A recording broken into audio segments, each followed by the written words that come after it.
તમને બધાને. અને 4:30 થઈ ગયા હતા અને મારે ધોવાના હતા કપડાં. તો ફાઇનલી કપડાં ધોઈને હું છત પર સુકાવા માટે જતી, કેમ કે આજે ધૂપ મસ્ત હતો ને તો સુકાઈ જતા હતા કપડાં. અને ઉપર આવીને જો અહીંનો નજારો કંઈક આવો દેખાય અમદાવાદથી. પછી કપડાં સૂકવી દીધા અને કપડાં સૂકવીને જો અહીં પાછું એક રામાપીરનું મંદિર. કમેન્ટમાં જય રામાપીર લખી દેજો. તીછા ઉપર નીચે આવીને પાણી ગરમ કરીને આ લોકો સોડા પીતા હતા. તો મેં બી મસ્તી કરતાં કરતાં સોડા પી દીધો. આ હું વ્લોગ બનાવું કે તો એમ કરતાં કરતાં પછી ખબર નહીં આને શું થઈ ગયેલું ને, તો અગરબત્તી કરીને એ લોકો કંઈક કરતા હતા, ટીકું કરતા હતા અગરબત્તીના ધૂળ. પછી મને બહુ જ હસવું આવતું હતું, મતલબ કે પણ પછી અમારે જવાનું હતું માર્કેટમાં નથી જવાનું, કે આજે મેળ લાગે એટલે બહુ જ ભીડ હતી, બહુ જ.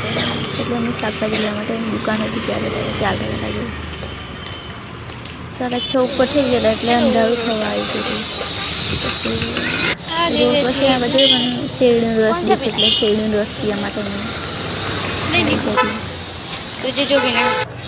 પણ અહીં મચ્છર બહુ હતા એટલે મેં ઉભા પીધું. પણ એમની મજા આવે ને તો પાઇપ લઈ લીધી ને પાઇપે કરી દીધી. જો અહીં એ લોકો કહેતા કે અહીંયા બેહો, અહીં પંખો છે.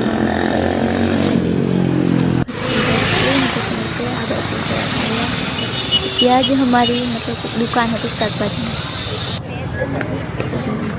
સમોસા ને લારી બી હતી. પછી અંદર ગયા તો જોયું શાકભાજી બહુ બધું હતું. કન્ફ્યુઝ થઈ ગયું, હું લઉં. પછી ટામેટા, બટાકા ને લીલા મરચાં જ લીધા, કેમ કે શાકભાજી વધારે લઈને બગડી જાય. પછી લેવાઈ ગયું શાકભાજી અને પછી ચાલતા ફરી રૂમ પર આવ્યા. જો અંધારું થઈ ગયું હતું બહુ જ.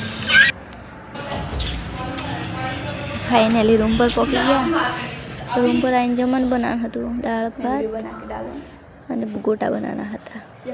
ભાત તો ચડવાઈ ગયા હતા. ગોટાનો લોટ તૈયાર કરી દીધો અને હું કરતી ગોટા કરતાં આવડતું તો નહીં, પણ કરવું પડે કેમ કે એકલા રહીએ ને એટલે. અને શીખેલું હોય તો બી સારું, કેમ કે જો વાર લાગતી હતી પણ સારા બનેલા હતા. મતલબ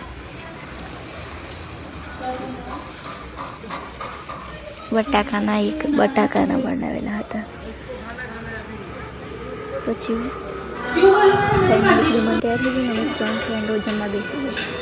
જોયા કરો